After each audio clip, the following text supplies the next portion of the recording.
Assalamualaikum warahmatullahi wabarakatuh. Bismillahirrahmanirrahim. Alhamdulillahirabbil alamin. Assalatu wassalamu ala asrofil anbiya'i wal mursalin wa ala alihi washabihi ajmain. Amma ba'du. Segala puji bagi Allah Subhanahu wa taala yang telah memberikan kita nikmat dan kesempatan untuk dapat berkumpul di ruang ibadah utama Masjid Agung Sunda Kelapa pada malam hari ini.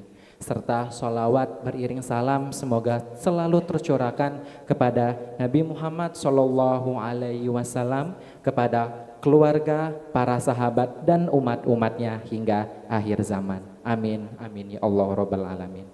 Alhamdulillah, Allah Subhanahu wa taala masih memberikan kita kesempatan, meringankan langkah kita, meneguhkan hati kita untuk dapat mencari ilmu pada malam hari ini, tepatnya pada pengajian akhir Pekan Rizka atau yang lebih kita kenal dengan Paris. Baik, untuk jemaah, Bapak, Ibu ataupun teman-teman Rizka yang baru hadir ataupun baru bergabung untuk mengikuti kajian Paris, sebagai informasi bahwa Paris merupakan salah satu program kajian rutin yang diselenggarakan pada hari Jumat ba'da maghrib, yang tentunya topiknya akan membahas sangat beragam, mulai dari ilmu fikih, akhlak hingga pembahasan fenomena sehari-hari dalam perspektif Islam. Baik, sebelumnya sebelum memulai kajian, kami ingin mengajak teman-teman Rizka untuk dapat mendukung kelangsungan dakwah Rizka. Adapun caranya, sobat-sobat Rizka ataupun Bapak dan Ibu sekalian dapat berdonasi via transfer bank ataupun melalui e-wallet yang nanti akan tampil di layar LED. Sebelum kita mulai, kami himbau kepada Bapak, Ibu dan teman-teman Rizka untuk dapat menyiapkan catatan ataupun gawainya. Siapa tahu nanti apa yang disampaikan oleh pemateri menjadi penting untuk kita catat dan kita pelajari selanjutnya. Baik, langsung saja kita akan masuk ke dalam penjelasan dari pemateri. Dalam kali ini Paris akan mengangkat judul yaitu tentang yang penting sholat. Nah, pada dasarnya ini adalah materi kelanjutan yang sebelumnya, dan hari ini langsung akan dibawakan oleh pemateri kita Ustadz Muhammad Akil Haidar. Alhamdulillah Ustadz sudah berada di tempat, dan langsung saja kita sambut kepada Ustadz Muhammad Akil Haidar, disilakan.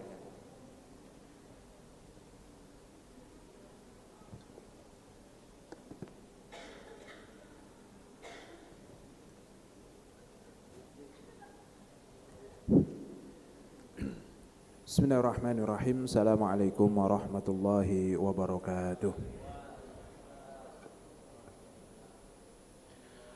Alhamdulillah, assalatu wassalamu ala rasulillah, wa la hawla wa la quwata illa billah. Rabbi shrah li sadri wa yassir li amri wahlul uqdatam min lisani yafqahu qawli. Allahumma alimna ma yanfa'una wanfa'na bima 'allamtana warzuqna ilman nafi'a, amin ya rabbal alamin. Hadratal Mukarramin, hadirin yang dirahmati Allah Subhanahu wa taala, teman-teman Rizka, teman-teman Paris yang semoga senantiasa Allah berikan kesehatan di dalam ketaatan kepada Allah. Alhamdulillah, puji syukur kehadirat Allah atas segala kenikmatan, sehingga pada kesempatan malam hari ini Allah kembali berikan kepada kita kesempatan untuk bersujud. Sujud yang mana ini akan menjadi satu kenangan yang sangat indah ketika di akhirat kelak.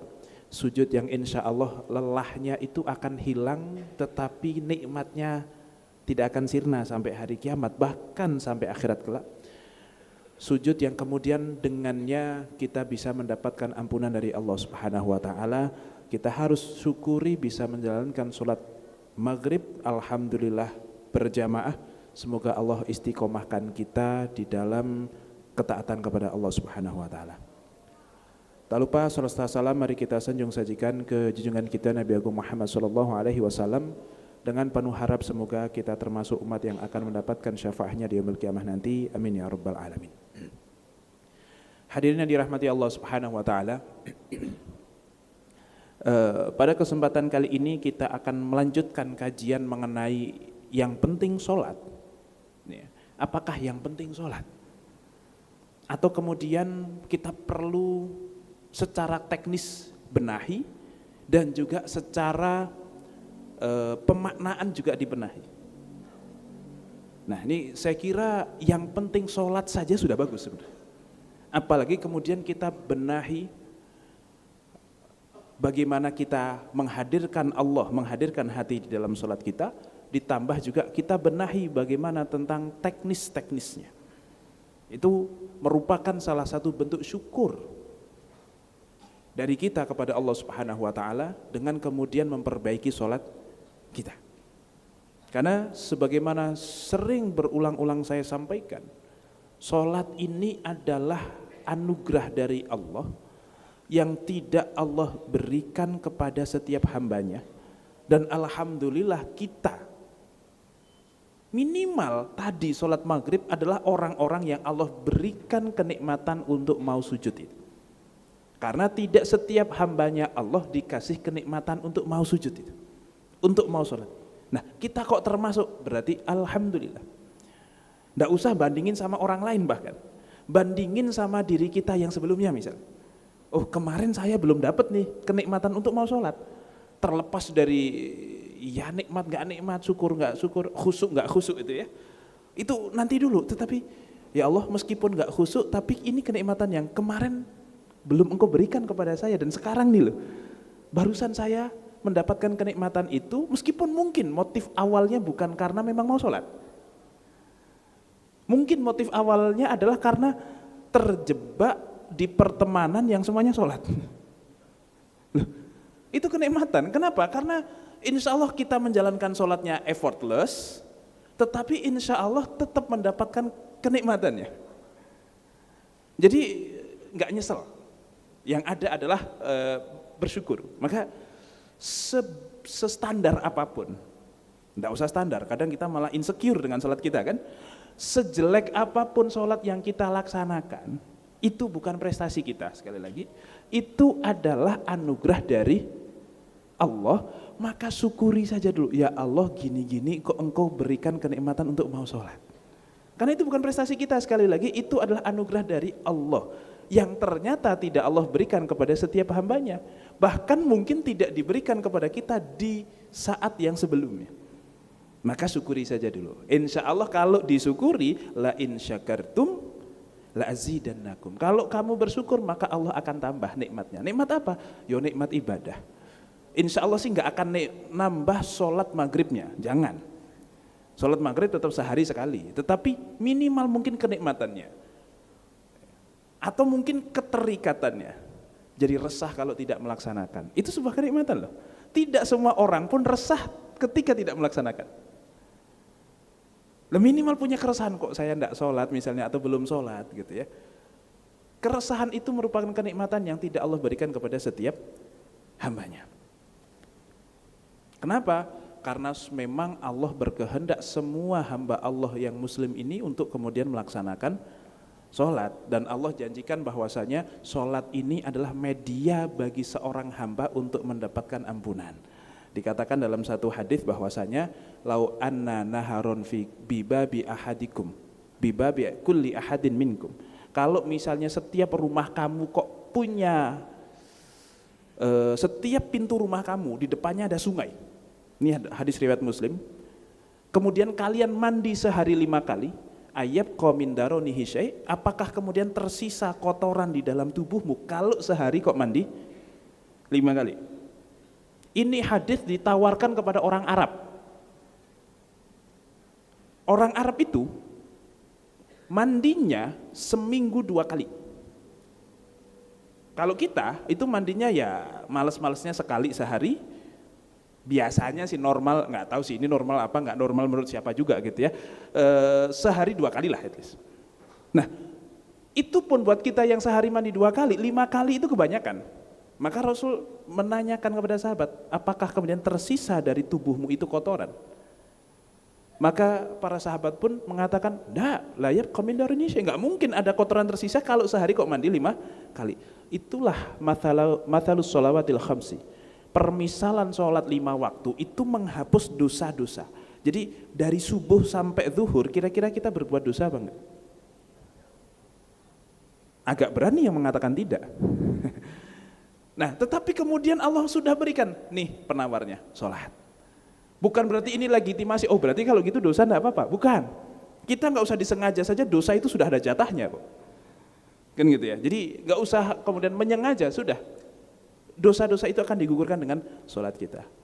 Nanti dari zuhur ke asar, begitu pula. Dari asar ke maghrib, ya, ini dari maghrib ke isya aja, meskipun posisi ngaji, kadang gurunya juga digibain juga.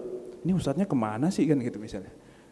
Nah ini insya Allah akan dihapus nanti dengan isya. Dari isya nanti ke subuh dihapus dengan sholat subuh. Maka sholat adalah cara Allah atau momen Allah menyayangi hambanya untuk menghapus dosa-dosanya, dan sholat adalah hak setiap hamba. Mau yang soleh, mau nggak soleh, mau suka kajian apa belum suka kajian, mau tukang maksiat atau belum, jangan, suka maksiat ataupun tidak. Wa aqimis sholata, innas sholata tanha 'anil fahsya'i wal munkar. Dirikanlah sholat karena sholat itu yang akan menghapus atau yang akan mencegah kamu dari perbuatan mungkar. Jadi jangan, kalau misalnya posisinya adalah tukang maksiat nih, jangan kemudian saya pengen sholat sebenarnya, cuman kalau mau sholat sayanya rasanya nggak pantas, dosa saya banyak. Lah justru sholatlah karena sholatmu itu yang akan membantumu untuk meninggalkan kemaksiatan yang mungkin saat ini kamu belum bisa selesaikan. Jadi bukan, saya tidak mengatakan yang mabok lanjutlah, bukan, tetapi yang mabok tetap aja sholat. Katakanlah yang belum bisa meninggalkan zina, ya udah sholat aja dulu. Yang belum bisa meninggalkan judi misalnya, ya sholat aja dulu pokoknya. Pokoknya yang penting sholat aja, itu menjadi satu poin yang, ya sudah, yang penting sholat. Tadi ya judulnya, yang penting sholat, iya nggak apa-apa, yang penting sholat aja dulu. Nah setelah kemudian yang penting sholat, asal sholat, kemudian kita syukuri nikmat sholat itu, nah insya Allah akan ada perbaikan-perbaikan. Dan memperbaiki sholat itu bukan agenda yang habis kajian sholatnya langsung benar, enggak. Memperbaiki sholat adalah agenda sampai akhir hayat nanti. Semoga sholat terbaik adalah sholat di saat kita menjelang bertemu dengan Allah Subhanahu wa ta'ala. Tentu kita pengen yang terbaik terus, tapi pokoknya eskalasinya pengen terus naik. Jadi jangan kemudian kalau habis ngaji berarti circle-nya harus berubah, harus 180 derajat. Nah, ya santai saja. Karena perubahan menjadi orang yang lebih baik adalah agenda seumur hidup sampai nanti ketemu dengan Allah. Kita itu kan semuanya mendambakan yang namanya husnul khotimah. Apa sih husnul khotimah? Yaitu mati dalam kondisi yang terbaik selama hidup kita. Nah jadi kan memang misinya itu sana, ujung. Bukan kemudian sekedar, karena takutnya gini, kalau perubahan itu dibebankan kepada orang yang kemudian dikasih waktu cuma sekali kajian langsung tobat, ya susah. Kenapa? Karena manusia itu adalah khotoun, memang tukang bikin dosa. Wa khairul khotoin at-tawwabun, yaitu orang-orang yang selalu bertaubat. Nah, tobat paling gampang itu bahkan enggak usah terlalu ada sholat tobat setelah khusus, udah 5 waktu aja kerjakan, cukup sekali itu. Dan berbahagialah dan bersyukurlah, ya Allah kok saya dikasih kenikmatan sehari ini bisa 5 waktu. Itu kira-kira berharga apa enggak? Nah, tolong anggap itu sebagai satu kenikmatan, karena nyatanya tidak semua hamba Allah kasih itu. Jadi ini posisi itu yang kemudian harus kita fahami, sadari dalam hati kita. Oke, secara teknis nanti kita bahas, tapi sebelum ngomongin teknis, secara hati mari kita persiapkan, kita sadari sholat adalah kenikmatan anugerah dari Allah yang tidak Allah berikan kepada setiap hambanya, dan alhamdulillah engkau beri kami ya Allah saat ini untuk sholat, maka kami bersyukur. Nah itu secara perbaikan secara ruhani.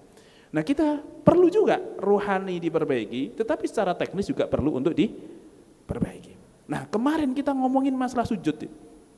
Ngomongin masalah sujud terkait dengan sujud itu kepala duluan apa? Enggak mungkin kepala duluan. Tangan duluan apa kaki duluan?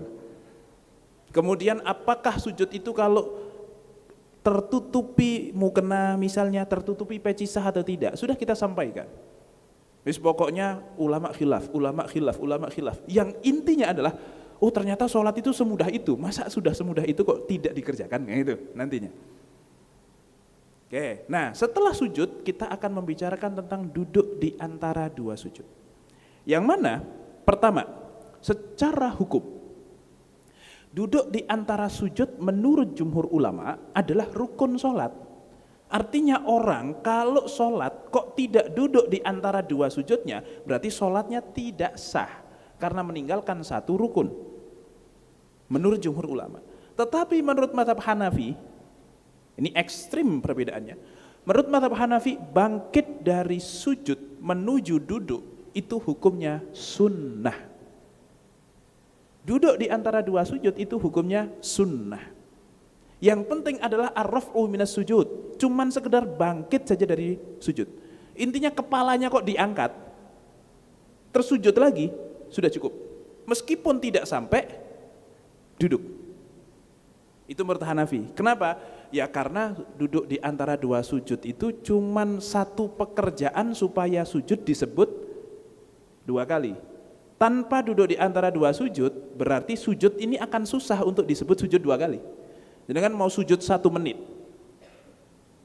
tetapi tidak bangkit-bangkit, tetap disebut sebagai sujud 1 kali. Tetapi orang sujud cuma 30 detik, tetapi di antara 30 detik itu 15 detik mengangkat ke atas, terus turun lagi, sujudnya sudah dianggap 2 kali. Dan rukun dalam sujud itu adalah 2 kali. Maka duduk di antara sujud menjadi satu hal yang menurut jumhur ulama wajib dilakukan karena tanpa itu tidak bisa sujud disebut 2 kali. Tetapi menurut mazhab Hanafi tetap bisa disebut 2 kali, yang penting agak bangkit saja, kepalanya dilepas dari tanah, kemudian ngangkat sedikit, turun lagi, sudah disebut sujud. Makanya kadang orang kalau melihat ini orang sholat yang penting sholat doang ya begini, kenapa? Masa belum selesai duduk, belum nyampe duduk udah turun lagi, ada nggak yang begitu? Ya biasanya sih bocah kecil sih ya. Kalau sudah jenggotan kok masih begitu sih ya memang agak-agak PR sebenarnya. Tetapi kalaupun memang ada tuh yang sudah jenggotan tetapi sujudnya kok begitu, itu pun masih sah. Paling tidak menurut mazhab Hanafi. Sesimpel itu. Oke, nah itu secara hukum kurang lebih demikian. Kemudian teknisnya, disunnahkan untuk membaca takbir ketika bangkit. Sunnah saja. Allahu Akbar. Ini bagi imam, makmum, ataupun orang yang sholat sendiri, mau laki-laki, mau perempuan, tetap disunahkan untuk baca Allahu Akbar. Dan tidak disunahkan untuk mengangkat tangan. Jadi kalau dari sujud menuju duduk itu tidak disunahkan untuk mengangkat tangan. Ya, insya Allah sih untuk teknis-teknis begini insya Allah kita sudah terbiasa. Kemudian disunnahkan tangan menghadap ke arah kiblat dan dirapatkan. Dan juga tangan berada di atas paha dekat dengan lutut. Imam Nawawi mengatakan yustahabu an yad'a, disunnahkan untuk meletakkan yadaihi, kedua tangannya, ala fakhidaihi, di atas kedua pahanya, qariban min rukbataihi, dekat dengan dengkulnya. Oke, mansyuratil asabi wa muwajjahatan ilal qiblah, yang mana tangannya itu dilepas begini, bukan digenggam, kemudian tangannya menghadap ke arah kiblat, lurus ke depan, bukan miring. Nah, tangannya nih coba agak dipraktekkan sedikit. Tangannya itu berada di atas paha, dekat dengan lutut, bukan megang lutut. Nah, banyak orang pas sholat megang lutut, pas duduk di antara dua sujud. Nah, yang lebih tepat adalah kemudian tangannya itu di atas paha, qoriban, dekat dengan lutut, bukan kemudian dia itu overlap sama lutut, begini. Tapi begini, sunnahnya kalau mau sempurna. Ini meskipun ngaji, nanti sholat isya juga coba aja cek sampingnya. Jangan, nanti malah jadi nggak khusyuk ya. Mungkin kadang kita ngecek diri sendiri lah. Karena kita sholat itu biasanya akan berdasarkan kebiasaan. Ini teknis-teknis kecil yang kadang kita nggak kerasa. Maka coba nanti kalau sholat, kira-kira pas duduk di antara dua sujud, tangan kita di mana? Kok di sini? Saya udah bener nih. Nah gitu kurang lebih. Tapi ya tidak salah, yang tidak seperti itu tidak salah. Tetapi kalau mau yang sempurna, itu tangan disejajar dengan dengkul, bukan kemudian tangan kita megangin dengkul. Dan tangannya rapat, bukan beginian begini. Ada yang kalau megang dengkul cenderungnya adalah dilebarkan. Tapi kalau begini, nah itu biasanya tidak megang dengkul tapi sejajar dengan dengkul. Sekali lagi ini cuman sunnahnya saja. Kemudian yang berikutnya lagi, yaitu sunnahnya adalah duduk iftirosh. Berdasarkan satu hadis riwayat Abu Dawud dan Tirmidzi, bahwasanya Abu Humaid As-Sa'idi mensifati salatnya Rasulullah, kemudian mengatakan, "Tsumma thana rijlahul yusra wa qa'ada 'alaiha wa'tadala hatta yarji'a kullu 'azmin ila maudhi." Kemudian beliau menjadikan kaki kirinya itu di bawah dan duduk di atas kaki kirinya. Ya pokoknya duduk tasawuf awal lah begitu. Duduk di antara dua sujud yang biasa kita lakukan itu namanya iftirosh. Dan duduknya tegak di situ. Itu namanya duduk iftirosh. Itu duduk yang disunahkan. Kalau misalnya duduknya kok tidak iftirosh, malah tawaruk kayak duduk tasawuf akhir, miring. Sah atau tidak? Sah.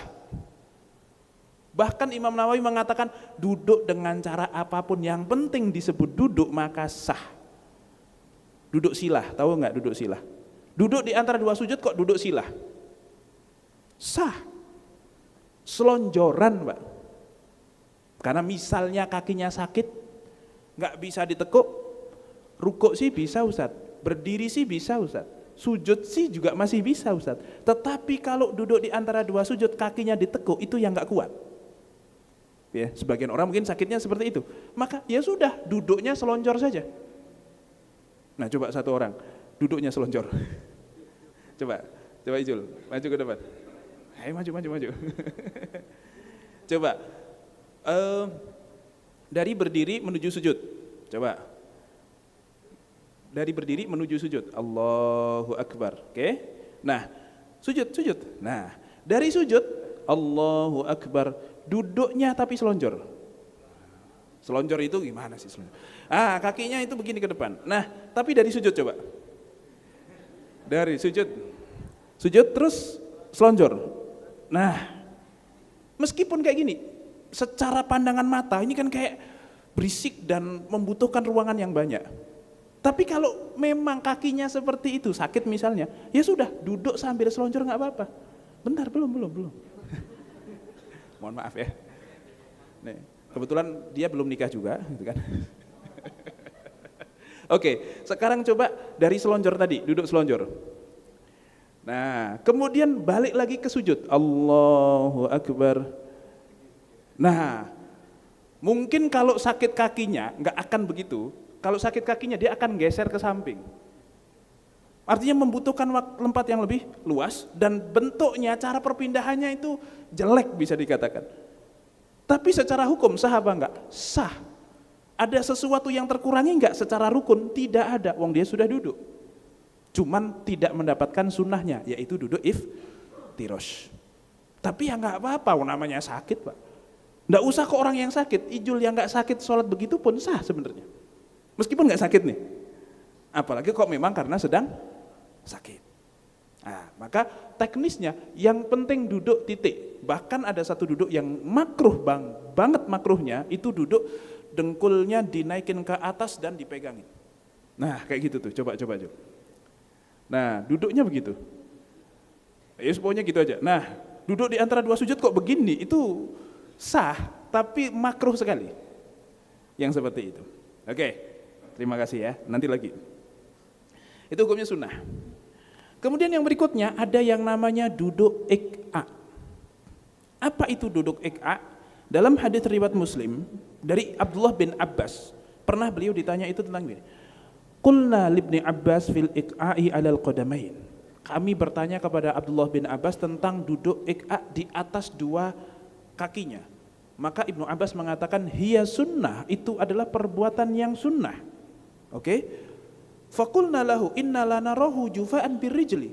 Tetapi duduk iq'a itu kami melihatnya menyiksa kaki. Dikatakan menyiksa kaki, maka Ibnu Abbas pun menjawab, bal hiya sunnatu nabiyyika sallallahu alaihi wasallam.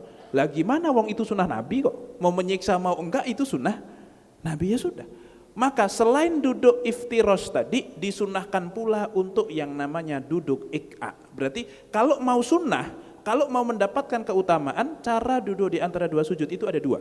Satu iftirosh biasa, satu yang namanya ik'a. Tetapi masalahnya, dalam hadis riwayat Ahmad ada larangan untuk duduk ik'a. Dikatakan wanahani an ik'ai ka ik'ail kalbi. Aku dilarang untuk duduk ik'a sebagaimana ik'a'nya anjing. Bagaimana itu? Loh, kok yang satu mengatakan sunnah, hadis satu mengatakan itu adalah sesuatu yang dilarang meskipun hukumnya cuma sampai makruh. Maka apa yang disebut sebagai ik'a di sini? Nah, Imam Nawawi mengatakan ada dua jenis duduk ik'a. Yang satu sunnah, yang satu hukumnya makruh. Oke. Kita sebutkan yang sunnah dulu. Ini Imam Nawawi di dalam syarah Sahih Muslim mengatakan, oh ik'a itu ada dua, yang satu begini, yang satu begini, dan seterusnya. Intinya begini, Pak. Nah, saya siapkan fotonya, saya tidak tahu itu foto siapa. Yang sebelah kiri, sebelah kanan ya, sebelah kanan itu namanya duduk iftirosh, itu yang sunnah itu. Nah, sunnahnya kaki kanan itu berdiri seperti itu. Tapi banyak yang kaki kanannya nggak berdiri. Ya kan, begini kan? Ya sah juga, tidak apa-apa. Itu sudah disebut iftirosh meskipun tidak sempurna. Oke. Yang sunnah nomor dua adalah ik'a yang seperti itu, duduk di atas tumitnya sendiri. Inilah yang disebut oleh para sahabat Nabi, oleh para tabi'in. Saya melihat duduk ik'a itu menyiksa kaki. Nah, coba duduk di atas tumitnya sendiri, menyiksa kaki apa enggak itu? Ya ini kalau mungkin yang middle ya, yang 80 kilo ke bawah agak-agak aman itu. Tapi 80 kilo ke atas kayaknya agak kasihan, apalagi lama. Nah itu namanya duduk ik'a. Dan ini hukumnya sunnah. Ini adalah ik'a yang sunnah. Terus ada satu lagi ik'a yang hukumnya makruh. Nah ini Pak. Ini adalah ik'a yang disebut seperti ik'a'nya anjing, seperti ini. Ini katanya terapi untuk ngetes asam urat. Kalau masih bisa begini berarti masih sehat asam uratnya. Coba praktekkan nih. Duduk ik'a yang seperti itu. Buat sebagian orang ini sangat susah. Udah susah, makruh. Ini yang makruh. Yang sunnah yang mana? Yang ini, ik'a yang seperti tadi. Ini biasanya orang kalau buru-buru duduk di antara dua sujudnya begitu. Nah, udah begitu pun sah. Karena memang tidak terlalu bergerak dan nanti ketika menuju sujud, posisi mohon maaf, badan kok di atas tumit itu lebih gampang untuk nunduk dibandingkan kemudian kita duduk iftirosh. Cocoklah kalau kemudian yang agak-agak buru-buru misalnya, gitu ya. Dan itu hukumnya masih sunnah, artinya mendapatkan kesunahan duduk yang seperti ini. Yang makruh adalah yang seperti ini, lebih susah dan hukumnya adalah makruh. Artinya tidak semua yang lebih susah itu pahalanya lebih besar. Nah ini pentingnya ilmu di sini teman-teman. Bahwasanya oh ini lebih susah. Harusnya yang namanya perbuatan semakin susah berarti pahalanya semakin besar. Tetapi tidak, ini lebih susah dan malah makruh, nggak dapat pahala. Oke, jadi tidak selalu yang lebih susah mendatangkan pahala yang lebih besar. Ini adalah ik'a yang hukumnya makruh. Dan saya juga tidak tahu, mohon maaf kalau ternyata ini foto salah satu di antara bapak-bapak di sini gitu ya. Oke, ini ik'a namanya. Ini hukumnya makruh. Kemudian, ketika duduk di antara dua sujud, tadi tangannya sudah, kakinya sudah, duduknya sudah, maka ada kesunahan yang berikutnya adalah membaca doa. Doa apa yang kita baca? Dalam hadis riwayat Bukhari Muslim dikatakan Rabbighfirli, Rabbighfirli, Rabbighfirli. Ya Allah ampunilah aku, ya Allah ampunilah aku. Baca yang sebanyak-banyaknya enggak, Pak? Atau minimal. Nah, pertanyaan teman-teman. Teman-teman kalau lagi sholat sunnah itu biasanya lebih cepat dari sholat fardu atau sama? Sholat sunnah sama sholat fardu itu biasanya secara speednya, itu lebih cepat sholat sunnah atau sama? Agak lebih cepat sholat sunnah ya? Ya wajar sih. Tetapi pertanyaannya, apakah bacaan yang dibaca sama? Alhamdulillah kalau sama. Sebagian dari kita kalau sholat sunnah itu bacaannya di skip. Bacaan yang memang bisa di skip. Misalnya Pas sholat sunnah ba'diyah misalnya, baca doa iftitah atau tidak? Baca atau tidak? Ada yang baca, ada yang tidak. Padahal sunnahnya tetap baca. Ya sudah Ustaz, tapi kan ini sholatnya juga sholat sunnah. Ya nggak apa-apa juga sih. Tapi minimal begini, saya akan kasih tahu bacaan-bacaan yang ringkes supaya tetap baca, dapat kesunahan meskipun nggak full. Misalnya kayak doa iftitah, ya udah baca aja Allahu Akbar kabira walhamdulillahi katsira wa subhanallahi bukratan wa asila titik. Allahu Akbar. Allahu Akbar kabira walhamdulillahi katsira wa subhanallahi bukratan wa asila. Bismillahirrahmanirrahim. Udah. Sudah absen iftitah. Penuh apa enggak? Enggak apa-apa. Terus nanti ketika duduk di antara dua sujud baca Rabbighfirli. Udah. Sujud. Karena kalau Rabbighfirli warhamni wajburni warfa'ni warzuqni wahdini wa'afini wa'fu'ani, ini kan agak panjang. Bahkan lebih panjang dibandingkan tasbih sujud yang 3 kali.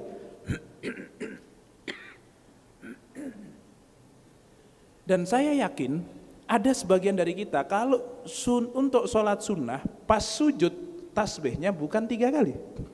Subhana rabbiyal a'la wa bihamdih Allahu akbar. Sekali toh. Ada yang seperti itu? Oh enggak ada. Walhamdulillah berarti. Enggak ada itu karena bisa. Iya juga ya, ternyata bisa. Wah, jangan-jangan malah terinspirasi. Ya, kalaupun terinspirasi monggo silakan. Minimal kita tahu ya sunnah ya sudah. Oh ya alhamdulillah saya mampunya ini. Sebenarnya mampu lebih, cuman ya iman saya cuman bisa mengakomodir yang ini gitu kan. Nah, istiqomah kadang jauh lebih penting dibandingkan kualitas. Bahkan ini sholat wajib pun cuman baca subhanallah selesai. Bahkan tidak usah baca subhanallah, yang penting tumakninah juga selesai. Nah, duduk di antara dua sujud yang minimal baca Rabbighfirli. Atau mungkin bacaan yang lain. Rabbighfirli warhamni wajburni warfa'ni warzuqni wahdini. Nanti ada sebagian bacaan yang wa'afini. Nah, nanti kemudian ada tambahan lagi wa'fu anni. Nah, jadi itu tidak harus dibaca semuanya. Tetapi ya kalau bisa ya baca aja semuanya. Biasanya kalau kita sebagai makmum, maka bacaan kita akan menyesuaikan imam. Kalau imamnya duduk di antara dua sujudnya kok lama sehingga kita belum selesai baca atau kita sudah selesai tapi enggak sujud-sujud, Rabbighfirli warhamni wajburni warfa'ni warzuqni wahdini wa'afini wa'fu anni. Kok belum sujud-sujud nih? Nah, pertanyaannya, ngapain? Kalau bisa tetap jangan sampai sholat kok ada momen kita bengong. Maka manfaatkanlah untuk doa. Doa apa? Yes, monggo terserah doa apa. Kalau bingung doa apa? Ya udah ini aja ulangi. Rabbighfirli, Rabbighfirli, Rabbighfirli. Atau Rabbighfirli warhamni wajburni warfa'ni warzuqni wahdini wa'afini wa'fu anni. Rabbighfirli warhamni wajburni. Kok imam sujud? Oke, Allahu Akbar. Jangan bilang oke, Allahu Akbar aja langsung. Maksudnya ya hanya untuk, dan ini nggak apa-apa, terpenggal-penggal nggak apa-apa, karena Rabbighfirli itu satu doa, warhamni itu juga satu doa, wajburni satu doa, warfa'ni juga satu doa, warzuqni, Rabbighfirli ya Allah ampunilah aku, warhamni ya Allah kasihilah aku. Kenapa Rabbighfirli warhamni? Ini kalau secara filosofis panjang Pak. Kita itu tidak, kalau dihitung mana lebih banyak kenikmatan yang Allah berikan kepada kita dibandingkan rasa syukur kita kepada Allah. Maka dari situ kita mengatakan Rabbighfirli warhamni. Kenapa? Kalau bukan karena maghfirah dari Engkau, secara hitung-hitungan saya itu nggak layak dapat rahmat Engkau ya Allah. Kalau secara hitungan, tapi Allah itu nggak perhitungan sama kita. Maka ya kita tahu diri, Rabbighfirli. Kalau secara hitung-hitungan saya itu nggak pantas minta ya Allah. Wong yang sudah dikasih saja belum saya syukuri. Kok mensyukuri kenikmatan yang Allah kasih? Kita minta kenikmatan itu saja kadang tidak, tetapi Allah tetap kasih kok. Ada nggak yang di sini tiap pagi meminta supaya hari ini kemudian mulutnya masih bisa berbicara, tangannya bisa bergerak, hidungnya masih bisa menghirup, telinganya masih bisa mendengar? Ada nggak yang meminta tiap hari seperti itu? Tapi enggak kita minta pun Allah tetap kasih kan? Kok mensyukuri, mendeteksi ini kenikmatan atau bukan saja? Kadang baru ketahuan ini nikmat setelah kita kehilangan kenikmatan tersebut. Nah, maka Rabbighfirli itu menjadi sangat relevan di situ. Kalau sampai sana, tapi banyak yang tidak sampai sana, Rabbighfirli selesai gitu.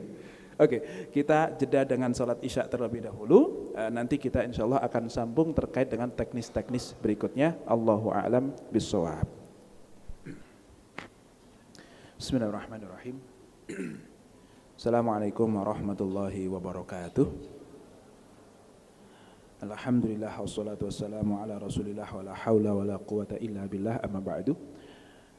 Hadirin teman-teman yang dirahmati Allah, kita kembali melanjutkan sesi kita yang sempat terputus tadi, yaitu masih membahas tentang duduk di antara dua sujud kita membaca doa.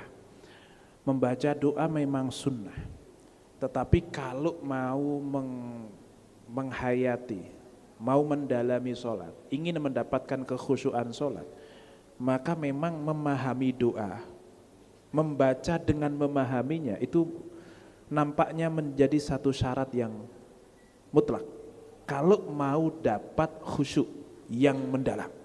Tetapi kalau cuma sekedar sah, memang kalau hanya sah ya yang penting tumakninah selesai. Nah, tadi kita sampaikan, kita baca Rabbighfirli warhamni, mohon ampun kepada Allah. Kenapa? Ini adalah satu pengakuan al-i'tiraf. Nah, ini kalau sholawat i'tiraf itu ilahi lastu lil firdausi. I'tiraf itu artinya pengakuan bahwasanya ya Allah, dengan begitu banyak kenikmatan yang Engkau berikan, yang belum sempat saya syukuri, bahkan yang saya anggap kenikmatan saja tidak, yang saya anggap saja tidak, tapi Engkau tetap berikan itu, maka saya mengakui bahwasanya Engkau tuh Maha Rahman dan Rahim kepadaku. Karena kalau secara hitung-hitungan kita ngasih orang kok tidak dihargai. Teman-teman nih, ngasih orang setiap hari ngasih makan seseorang. Nasi ayam, tiap hari, tiap pagi ngasih makan orang. Tiba-tiba suatu hari teman-teman ngasih nasi telur. Terus orang itu bilang, telur sih biasanya ayam. Padahal orang itu dikasih dan bukan siapa-siapanya kita. Kesel gak kita? Nah, kira-kira kalian bikin kesel orang yang ngasih itu seberapa besar? Dan itu Allah gitu. Dan itu tidak cuman turun dari bukan cuman masalah telur dan ayam, ini lebih daripada itu, lebih berharga daripada itu. Tetapi kita kemudian tidak pernah mensyukurinya, maka Rabbighfirli warhamni wajburni. Apa itu wajburni? Wajburni maknanya adalah dan tutupilah. Ujbur itu artinya adalah tembel yang tidak lengkap. Nah, dalam banyak hal kita itu banyak kekurangan. Wajburni artinya ya Allah, lengkapilah aku. Ya. Tutupilah kesalahan-kesalahanku. Warfa'ni, dan angkatlah derajatku. Nah, jadi sebelum minta sama Allah, kita akui dulu, ya Allah, sebenarnya saya tuh enggak pantas kalau minta. Wong dosa saya banyak. Bersyukur saya kurang.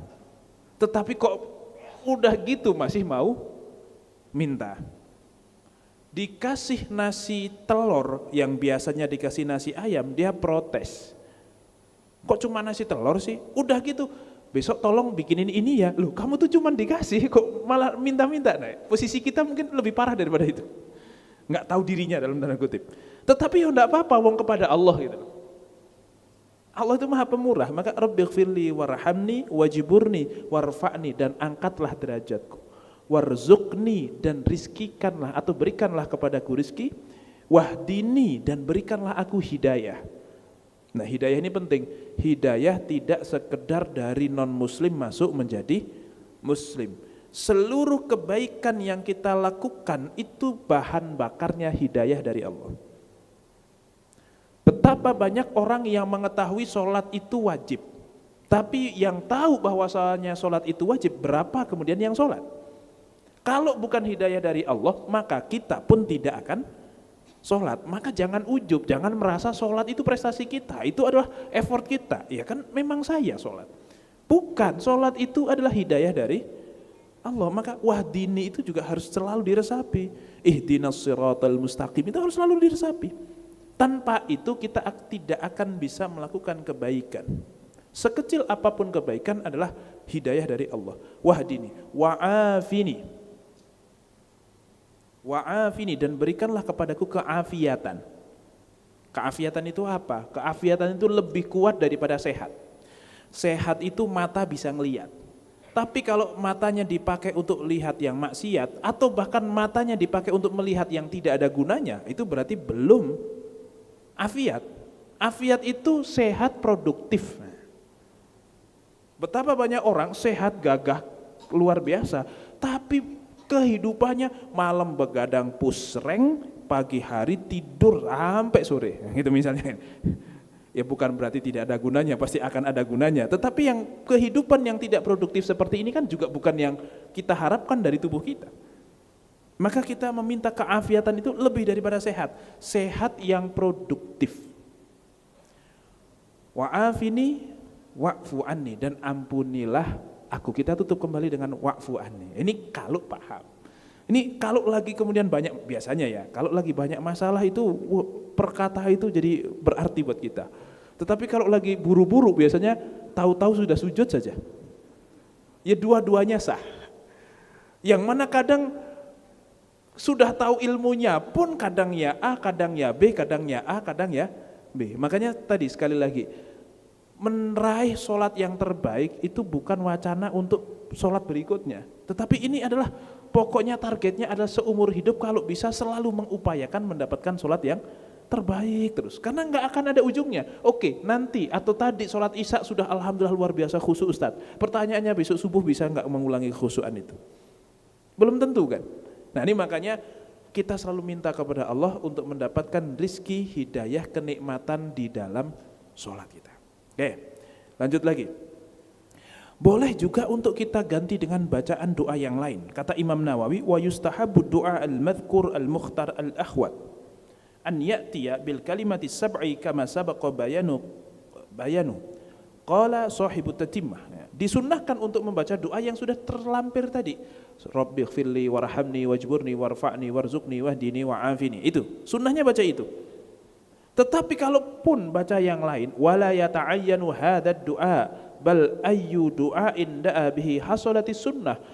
Misalnya kita punya doa yang lain juga monggo kalau mau dipakai. Tapi memang karena ini sholat, kebanyakan ulama mengharuskan harus pakai bahasa Arab jika terucap, sekali lagi. Ya, jadi kalau misalnya ya Allah Innova ya Allah misalnya gitu kan. Nah itu harus di bahasa Arabin, tapi insya Allah bahasa Arabnya Innova itu ya Innova tetap gitu kan, jadi insya Allah aman itu. Tapi kalau untuk hal yang lain lah, yang kemudian itu, jangan terucap di dalam mulut, kecuali bahasa Arab. Ya, misalnya, Rabbighfirli warhamni warzuqni, pas ngomong warzuqni ya udah bayangin rezeki itu apa? Oh ya saya lagi mau ningkat rumah ini, ya gitu kan, ya itu yang terbayang, tapi jangan terucap. Atau warzukni, mungkin buat sebagian orang warzukni itu sudah bukan rumah, bukan mobil. Warzukni, mantu. Orang tua yang mengharapkan mantu, warzukni itu rizki itu berupa mantu. Atau mungkin sebagian dari teman-teman warzukni itu adalah pasangan hidup, keturunan dan lain sebagainya. Nah monggo, jadi mungkin di situ saja. Bal ayu du'ain da'a bihi hasolati sunnah walakin hadzal ladzi fil hadits afdal. Tentu rabbighfirli warhamni wajburni warfa'ni itu lebih afdal. Tapi kalau misalnya ditambah lagi dengan Rabbana hab lana min azwajina wa dzurriyyatina qurrata a'yun. Nah ini kan doa jomblo-jomblo, kan hafal betul doa ini kan. Itu kan doa untuk mendapatkan keturunan. Lah Ustaz, bagaimana cara dapat keturunan kalau belum punya pasangan? Makanya doa untuk dapat pasangan juga itu gitu. Ya. Karena meminta keturunan itu kan sudah otomatis sepasangan-pasangannya. Entah nanti cara Allah apakah mendapatkan keturunan, mendapatkan pasangan yang sudah ada keturunannya, atau yang belum ada keturunannya, nanti rezeki-rezekian itu. Ini beberapa senyum, beberapa enggak connect ini. Oke. Nah, ya, jadi boleh dengan doa-doa yang lainnya. Oke, dan memang tidak terlalu banyak variasi doa di dalam doa di antara dua sujud ini, ya. Kalaupun ada variasi lebih kepada urutannya. Urutannya memang agak berbeda-beda secara riwayat, tapi itu tidak masalah kata para ulama. Monggo pakai urutan yang mana saja, bahkan beberapa riwayat digabung jadi satu juga tidak masalah. Oke. Itu duduk di antara dua sujud. Kemudian setelah itu kita kembali ke sujud. Allahu Akbar, sujud lagi. Membaca tasbih lagi, setelah membaca tasbih maka selesailah rokaat pertama, baru menuju rokaat yang kedua. Wah, ini kita sudah ngaji berapa bulan ini, baru mau rokaat kedua ini. Rokaat kedua. Nah, tapi sebelum rokaat kedua itu ada teknis bangkit dari sujud menuju rokaat kedua. Itu panjang kali lebar juga ternyata. Perlu bahas apa enggak ini? Ya, bahas aja ya, namanya ngaji. Oke. Nah, sebagian ulama mengatakan apa namanya? Namanya duduk istirahat. Jadi istirohah itu memang dari bahasa Arab. Istirohah, istirahat itu bahasa Arab. Duduk istirahat menurut kebanyakan atau sebagian ulama hukumnya adalah sunnah berdasarkan hadis riwayat Bukhari dari Malik bin Al-Huwairith. Beliau mengatakan begini, yusolli annahu ra'a an-nabiy sallallahu alaihi wasallam yusolli, beliau melihat Rasul salat, fa idza kana fi witrin min salatihi, kalau beliau Nabi Muhammad sallallahu alaihi wasallam berada di rakaat ganjil, berarti antara 1 atau 3, di rakaat pertama menuju 2 atau rakaat ketiga menuju 4, lam yanhadh hatta yastawiya qa'idan. Beliau tidak langsung bangkit sampai duduk dulu. Jadi sebelum bangkit berdiri, beliau duduk terlebih dahulu. Itu namanya duduk istirahat. Oke, nanti insya Allah saya praktekkan, ya, atau mungkin ada yang mempraktekkan terkait teknisnya seperti apa. Kemudian, nah, duduknya bagaimana? Duduk istirahat ini nanti iftirosh. Dan makmum tetap duduk meski imamnya tidak duduk istirahat. Kemudian memanjangkan takbir sejak bangkit dari sujud sampai tegak berdiri. Jadi sunnahnya kan kita sujud nih posisi. Rokaat pertama, sujud kedua. Menuju rokaat kedua maka Allahu Akbar. Jadi takbir itu mulai dari bangkit sujud sampai duduk kemudian bangkit lagi ke atas. Oke, boleh saya minta mic yang ini enggak?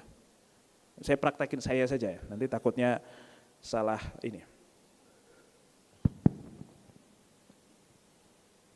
Ya, di sini kelihatan ibu-ibu, mohon maaf. Oke, jadi begini, dari sujud ada yang namanya istirahat. Allah. Nah, ini namanya duduk istirahat nih. Pos menuju berdiri. Dia bukan satu duduk sebagai satu gerakan, tetapi dia adalah proses menuju bangkit. Itu namanya duduk istirahat. Dan sunnahnya baca takbirnya dari sini. Allahu Akbar. Itu sujud duduk istirahat. Yang tidak duduk istirahat seperti apa? Begini. Allahu Akbar. Nah, ini lebih berat ini. Ya, maka sebagian ulama mengatakan disunnahkan duduk istirahat dulu sebelum bangkit naik ke atas. Jadi ada posnya. Allah. Nah, begini lagi, tidak langsung berdiri. Bisa difahami ya, yang duduk istirahat dengan yang tidak duduk istirahat. Dua-duanya sah. Ulama cuman beda pendapat mana yang lebih afdol. Oke, praktek. Nah, nanti ada lagi soalnya. Lanjut lagi. Tapi menurut sebagian ulama, kata An-Nu'man bin Abi Abbas, kemudian nanti sebagian ulama, mazhab Hambali termasuk yang mengatakan duduk istirahat itu bukan merupakan sunnah. Artinya sunnahnya tidak duduk istirahat, tapi dari sujud langsung bangkit ke atas. Dan baca takbirnya sekali lagi, sunnahnya Allahu Akbar, panjang dari sujud sampai nanti berdiri. Dan tadi disampaikan, imamnya mau sujud istirahat ataupun tidak, mau duduk istirahat ataupun tidak, makmum tetap disunnahkan duduk istirahat. Loh, berarti makmumnya beda dengan imam dong. Tidak masalah untuk hal ini, karena ini bukan perbuatan di dalam sholat, ini cuma teknis bangkit. Kan imam bangkit, ya kita bangkit. Cara bangkitnya gimana? Ya kita sama imam beda nggak apa-apa. Sebagaimana teman-teman ketika Allahu Akbar imamnya begini, segini. Teman-teman segini atau ada yang segini? Kan tidak harus mengikuti imam dalam teknis ngangkat tangannya. Tetapi pokoknya yang diikutin oleh imam itu ketika imam rukuk kita ikut ruku. Cara menuju ruku seperti apa? Terserah masing-masing. Gak ada ikatan harus sama dengan imam. Ketika imam sujud, kemarin kita sampaikan, sujud itu tangan dulu atau lutut dulu? Ada dua kan? Nah, maka imamnya mau pakai yang mana saja, terserah kita pakai yang mana. Tidak harus ikut imam. Yang penting imam sujud, kita ikut sujud. Maka masalah teknis berdiri gimana? Pokoknya imam berdiri, kita ikut berdiri. Oke. Kemudian, bagaimana cara bangkit dari sujud menuju duduk istirahat, menuju berdiri? Nah, dalam satu hadis dikatakan istawa qa'idan thumma qama wa'tamada 'alal ardi biyadihi. Ketika sudah duduk istirahat, Rasulullah berdiri dengan bertumpu kepada tanah, tangannya balik lagi ke tanah untuk mendorong menuju berdiri. Maka nanti sebagian ulama mensunnahkan untuk kemudian pakai tangannya untuk mendorong berdiri.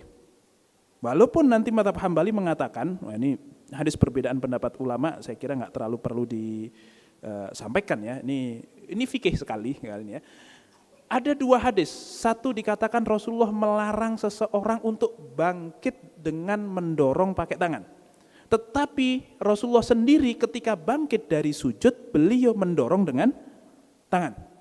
Maka sunnahnya dorong pakai tangan apa enggak? Ini ulama beda pendapat. Hambali termasuk yang mengatakan tidak disunahkan, Syafi'i mengatakan sunnahnya dorong pakai tangan.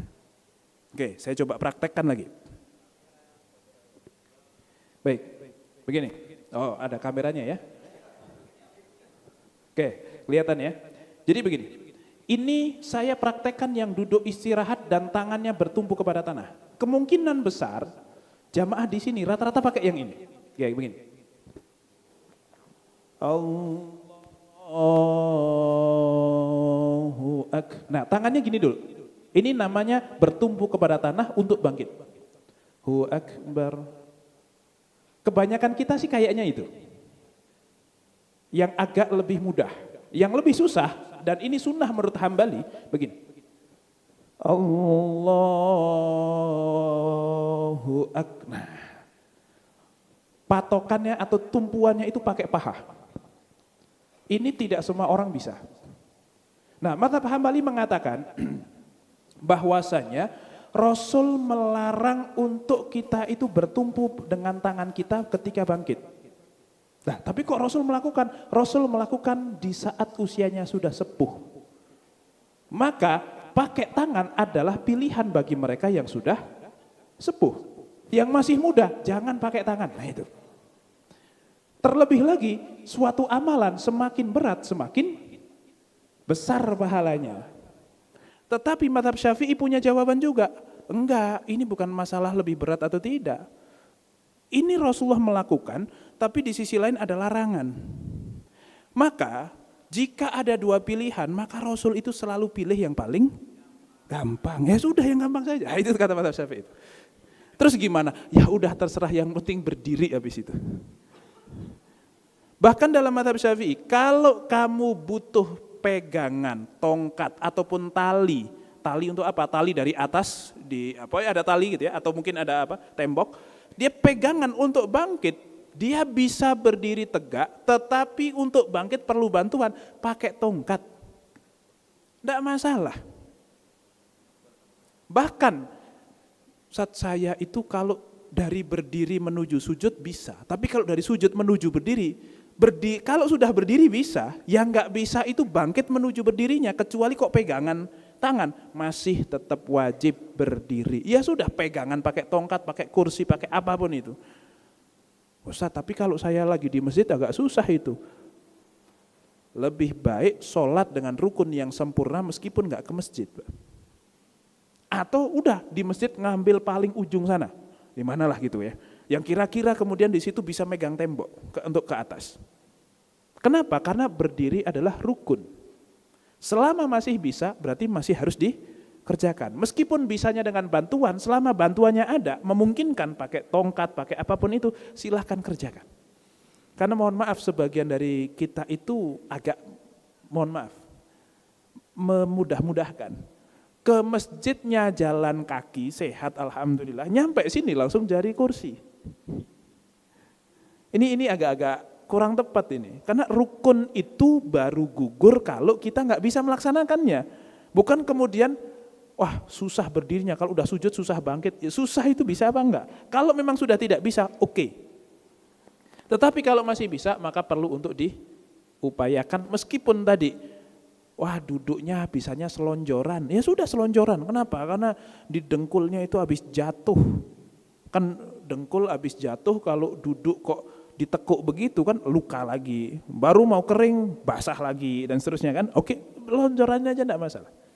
Oke, kemudian nah baru kita masuk ke rakaat yang kedua. Ini sebelum nanti kita kemudian masuk ke tasyahud awal, kita bahas dulu rakaat yang kedua. Rakaat kedua ini ada beberapa perbedaan dengan rakaat yang pertama. Secara umum sama kecuali beberapa hal. Pertama, tidak usah niat untuk yang kedua. Rakaat ya. Nah, tidak usah niat rakaat yang kedua. Artinya niat itu kan penting. Niat itu harus hadir ketika kita memulai sholat. Tapi kadang di tengah-tengah sholat, pernah nggak teman-teman tahu-tahu hilang kemana, tahu-tahu kok udah rakaat kedua, pernah nggak? Pernah nggak? Pernah apa sering? Misalnya kalau seperti itu, tahu-tahu kok udah salam, kok udah selesai gitu kan? Nah, maka meskipun kehilangan niat di tengah-tengah tidak masalah selama kemudian tidak berniat untuk membatalkan sholat. Jadi orang itu ada yang berniat sholat, artinya selalu hadir niat itu dalam sholatnya. Ada yang kemudian kehilangan niat itu tetapi juga tidak berniat untuk menegasikan atau mendatangkan lawannya. Atau yang terakhir adalah niat memang mau membatalkan sholat. Ini tiga kondisi orang. Maka minimal ketika sholat jangan niat untuk membatalkan sholat. Bahkan sebagian ulama mengatakan mentaklik niat untuk membatalkan sholat sudah batal sholatnya. Niat membatalkan sholat itu membatalkan sholat. Bahkan meskipun niatnya cuma taklik itu cuma digantungkan kepada satu hal. Misalnya lagi sholat nih, Allahu Akbar. Terus kepikiran, kalau tukang paket datang, kok saya belum selesai sholat, maka saya akan batalkan sholat saya. Itu sudah batal. Itu sudah batal sholatnya. Meskipun sampai salam tukang paket juga belum datang. Kenapa? Karena dia sudah datang dengan pembatal niat sholat. Wah Ustaz, kalau kayak gitu saya sering dong melakukan. Saya kalau gitu nanti jadi was-was. Nah ini ada satu lagi namanya penyakit was-was. Ada sebagian orang yang kalau mau sholat itu setan goda terus sehingga kita was-was. Gara-gara was-was kita jadi repot sekali sholatnya. Mau sholat, Allahu Akbar. Enggak jadi lagi. Kenapa? Merasa niatnya belum mantap, belum apa segala macam. Itu satu hal yang sangat salah. Kenapa? Was-was itu keraguan. Keraguan itu memang ragu-ragu di dalam sholat itu menjadi pembatal sholat juga kadang. Misalnya gini, saya sholatnya tadi udah niat apa belum ya? Kalau kita kok ragu tadi sudah niat atau belum, maka kita belum sah, belum dianggap niat. Karena kalau pertanyaannya sudah niat apa belum, berarti jawabannya pasti belum. Karena kalau kita belum bisa membuktikan kalau ada. Nah, tetapi kalau keraguan-raguan itu kok datang dari orang yang tiap sholat ragu, maka keraguan tidak boleh dianggap. Ya udah, tadi udah niat belum ya? Waduh, saya ragu itu. Udah. Kenapa? Karena tiap hari dia ragu. Kecuali kok ragunya setahun sekali, oke. Berarti perlu hati-hati, sholatnya diulangi sejak awal.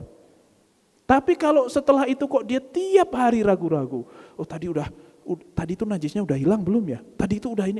Banyak orang yang seperti itu. Enggak, sudah hilang. Pokoknya sudah gitu aja. Lagian kan begini. Untuk masalah teknis yang kita cuman ragu, Allah itu pemaaf. Enggak usah kok itu. Kita enggak tahu diri saja Allah pemaaf kok. Apalagi cuman hal-hal kecil teknis yang memang kita juga susah untuk kemudian mengakomodir secara sempurna. Tenang saja. Allah itu enggak kayak apa ya? Letterlock pokoknya kalau enggak begini enggak bisa, begitu ibaratnya. Enggak. Allah itu tahu upaya kita. Meskipun ternyata besok sama malaikat debat kita, ini itu ternyata kamu itu najisnya belum hilang. Lah tapi saya baru tahu sekarang malaikat, gimana dong kan gitu. Udah debat aja, laporan sama Allah, insya Allah sama Allah, oh sudah gak apa-apa aman gitu. Nah, insya Allah Allah itu maha pemurah, apalagi kalau cuma teknis. Tentu kita harus mengupayakan, bukan memudah-mudahkan. Tetapi juga jangan sampai yang membuat kita jadi gak nyaman sholat, setiap sholat rasanya sudah beban dulu. Ada sebagian orang yang seperti itu dari setan dan itu ditujukan supaya kita gak nyaman untuk sholat. Kok bisa orang setelah sholat gak nyaman, itu setan berarti. Harusnya setelah sholat itu kita kemudian nyaman dong, kok gak nyaman, oh berarti setan itu. Gitu, oke. Nah, maka tidak perlu niat. Yang berikutnya, tidak perlu doa iftitah lagi. Bagaimana kalau tadi belum sempat doa iftitah karena imamnya lagi pas kebetulan kita datang, imamnya pas ruku. Kita kan nggak sempat doa iftitah. Nah, apakah rakaat kedua kemudian mengqadha iftitah yang rakaat pertama? Dalam pandangan jumhur ulama tidak perlu diqadha, tapi mazhab Hambali mengatakan boleh kalau mau diqadha. Karena belum doa iftitah. Oke. Kemudian yang berikutnya, disunnahkan membaca takbir intikal, Allahu Akbar, hukumnya sunnah. Kemudian tidak disunnahkan mengangkat tangan karena dari rakaat pertama menuju rakaat kedua. Kemudian disunnahkan membaca ta'awudz tetap. A'udzubillahi minasyaitonirrajim. Bismillahirrahmanirrahim. Rakaat pertama disunnahkan, rakaat kedua juga disunnahkan. Paling tidak itu mazhab Syafi'i. Tapi jumhur ulama mengatakan kalau rakaat pertama sudah maka cukup. Karena dianggap ini masih satu paket yang sama. Oke. Kemudian yang berikutnya, sunnahnya etika saja sih sebenarnya, rakaat kedua itu lebih pendek daripada rakaat pertama. Jadi jangan rakaat pertamanya kulhu, rakaat keduanya an-naba gitu. Mungkin dia dendam kali sama bocah-bocah kecil. Ya, bocah-bocah kecil kan dulu ya. Ini pengalaman sih. Ya memang begitu namanya anak kecil kan.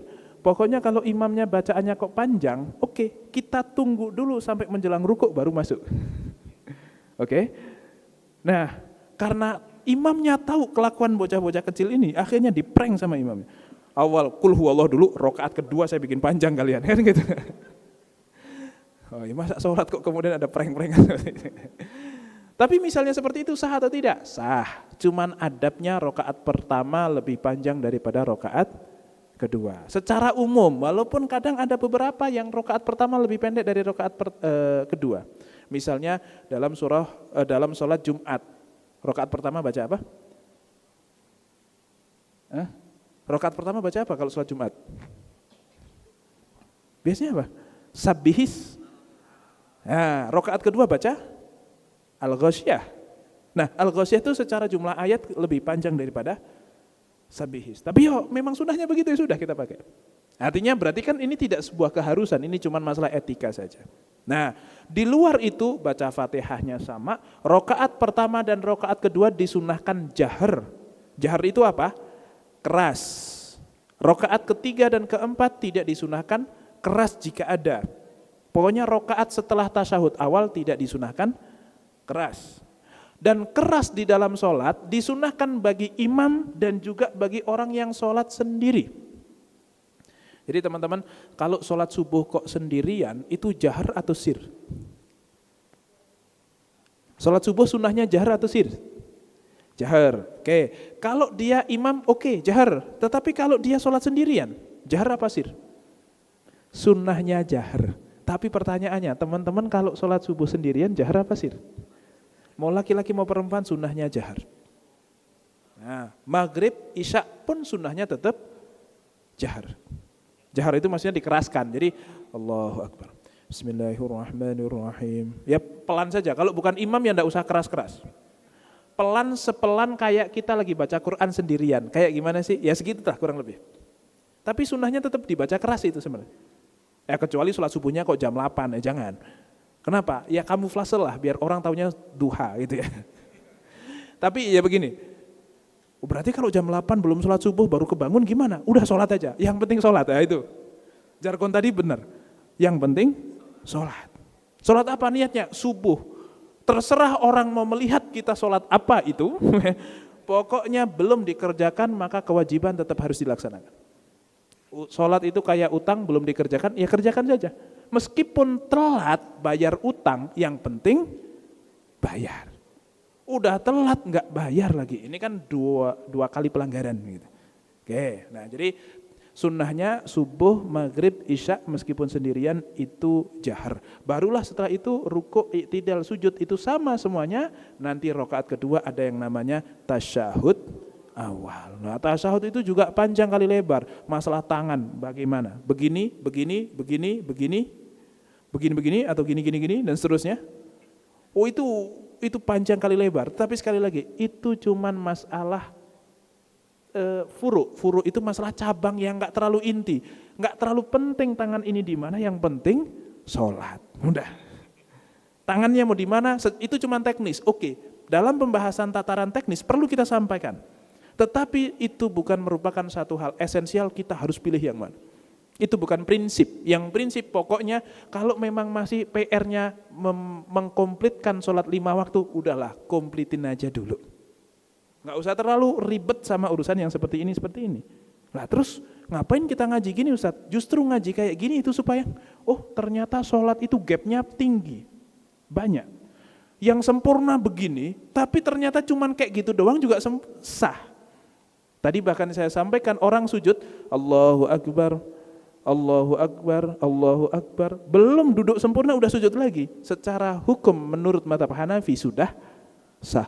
Lah, masa yang semudah itu kok tidak dikerjakan? Saya yakin kalau ngerti ilmunya, sholat duhur 2 menit selesai. Ya cobalah praktekkan kalau nggak percaya. 2 menit selesai, yang penting sah kan? Selesai. Nah, 2 menit selesai masa nggak dikerjakan sih? Gitu. Nah ini, bukan untuk kemudian ngajarin sholat yang cepat, bukan. Ya tetapi penting juga untuk sholat yang cepat ini supaya tahu bahwasanya sholat tidak seberat itu kok. Sebagian orang memprofilkan sholat itu berat.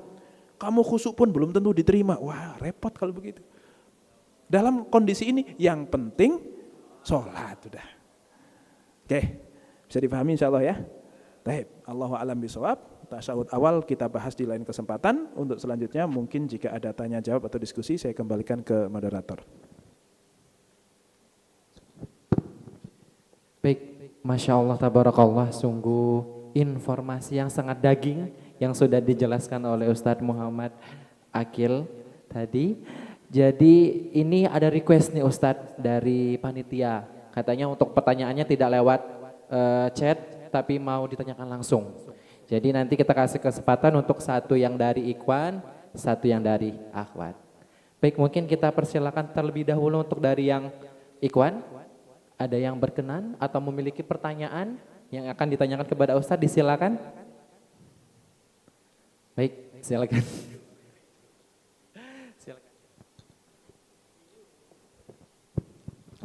Bismillahirrahmanirrahim. Assalamualaikum warahmatullahi wabarakatuh. Waalaikumsalam warahmatullahi wabarakatuh. Perkenalkan Ustadz, nama saya Izul.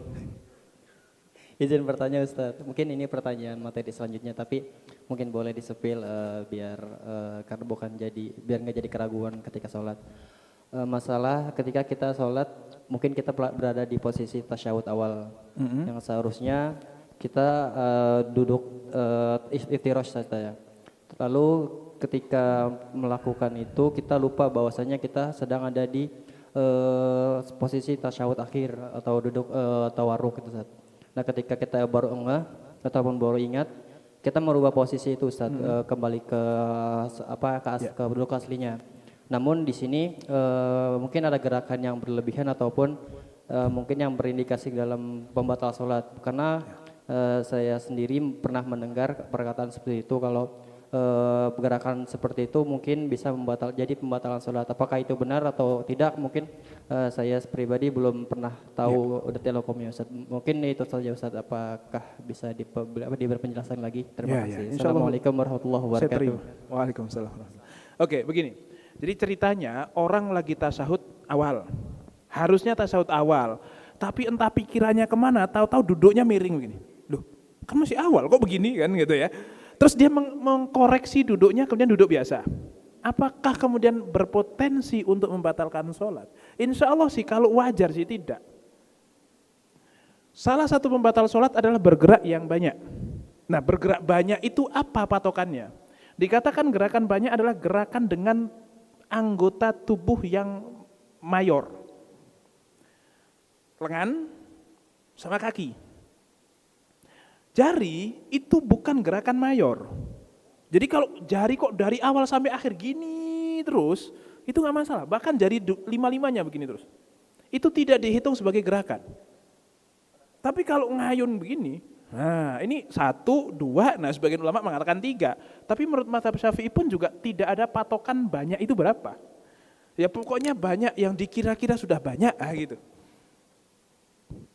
Mazhab Hanafi lebih mantap lagi. Mengatakan orang yang bergerak banyak adalah orang yang bergerak yang sampai orang lain sudah bingung ketika melihat kita.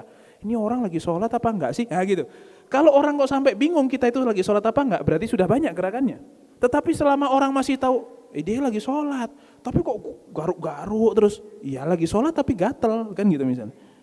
Artinya belum mengeluarkan dia dari pandangan orang bahwa dia sedang sholat, itu masih gerakan yang sedikit.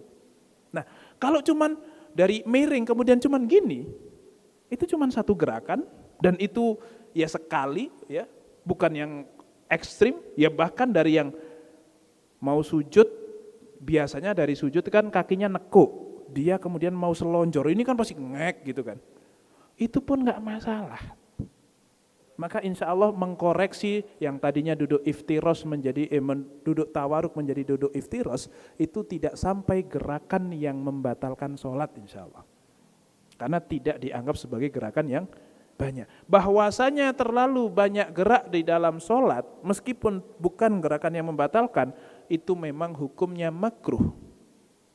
Tetapi makruh itu tidak sampai membatalkan sholat. Jadi ada plus, ada minus, ada netral. Ya selama masih netral berarti masih aman. Jadi orang itu yang penting jangan minus lah, meskipun enggak plus gitu kan. Maka upaya yang harus kita lakukan itu adalah menghindari supaya enggak minus dulu. Nah dalam bahasa anak-anak sekarang minus itu mungkin toksik gitu ya. Nah, jadi orang yang kamu enggak manfaat buat sekitar enggak apa-apa, minimal jangan toksik lah. Nah itu dalam sholat pun demikian, yang penting tidak membatalkan ya berarti masih bisa kita lakukan. Kalau memang ada kepentingan untuk mengkoreksi itu, apalagi ada kepentingan untuk mengkoreksi. Bahkan misalnya ada handphone di kantong, kemudian pas lagi sholat, ringtone-nya bunyi, lupa tidak di silent, mana ringtone-nya Cinta Satu Malam lagi misalnya kan, masa sholat backsound-nya begitu, ya udah matiin aja, ambil, tek, matiin, masukin kantong. Walaupun kadang suka ngintip siapa sih gitu ya. Jangan diintip, matiin aja, klik gitu. Tangan kita masuk ke kantong, matiin, selesai. Itu insya Allah masih bukan gerakan yang banyak. Oke, semoga bisa dipahami ya. Semoga terjawab ya keraguan-keraguannya insya Allah. Baik, Allahu a'lam bishawab. Baik, ada lagi mungkin? Baik, syukran Ustadz. Baik, kita langsung ke Akwat. Boleh. Siapa Monggo. tadi yang udah? Yang di depan, ajukan yang di depan. tangan? Oh, yang di depan. Maaf, Iya. Ukti. Ya, Yang di depan. pokoknya yang Terlebih depan dahulu. mendapatkan privilege lah, mohon maaf ya. Baik, silakan. Ya. Mic-nya.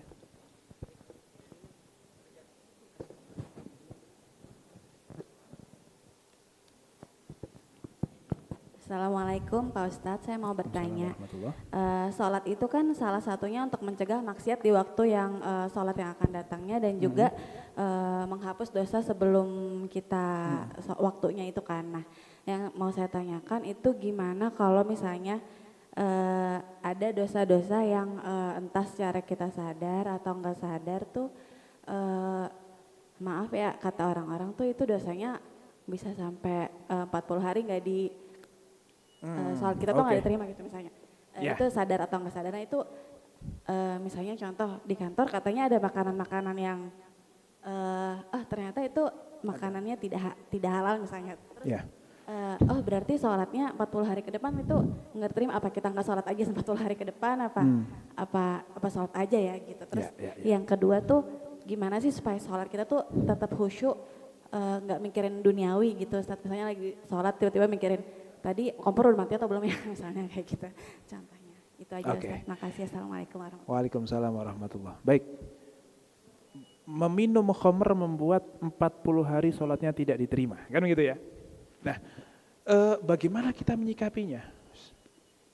Sholat itu kewajiban. Kita sudah minum khamr kemudian tidak sholat, berarti dua masalahnya. Tetapi kalau kemudian seseorang minum khamr kemudian taubat kemudian dia sholat, ya, maka ya minimal kesalahannya cuma satu. Masalah diterima atau tidak diterima, itu ada pernyataan hadis itu adalah untuk menegaskan jangan dekati khamr. Bukan kemudian ya sudah berarti kalau sudah minum khamr tidak usah sholat 40 hari. Bukan begitu tujuannya gitu. Tujuannya adalah khamr itu membahayakan sekali loh. Bisa jadi membuat error sholatmu selama 40 hari. Begitu kamu menyentuh itu, maka akan membuat kamu akan meriset kembali kehidupanmu itu 40 hari. Karena memang meriset kebiasaan itu kan 40 hari kan kata orang-orang kan. Makanya kenapa anak-anak kita kalau masuk pesantren untuk pertama kalinya 40 hari pertama nggak boleh dijenguk, nggak boleh apa. Supaya apa? Karena kalau sebelum 40 hari kok ditelepon pasti minta pulang. Semua anak, nggak ada satupun anak yang kemudian tidak minta pulang.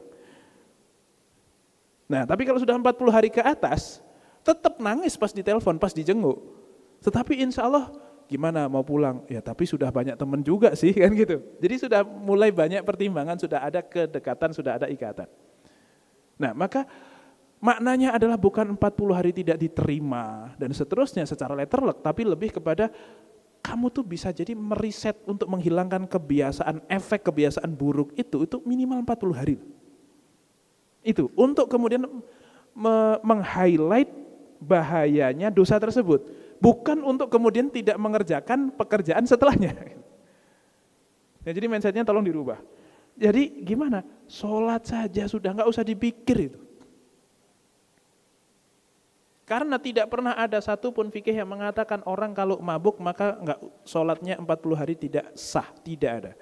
Tidak diterima itu lain cerita dengan tidak sah. Yang tidak sah itu hanya yang masih kondisi mabuk terus sholat, maka belum sah sholatnya. Tapi kalau sudah sadar, kemudian dia sholat, maka sudah sah. Dan tujuan kita itu adalah sah, karena itu yang bisa kita pegang. Bisa nggak kita ukur sholat kita sah apa enggak? Bisa nggak? Bisa kita ukur. Oke, rukun sudah saya kerjakan, syarat sah sudah saya penuhi, pembatal saya hindari. Sudah bisa kita ukur.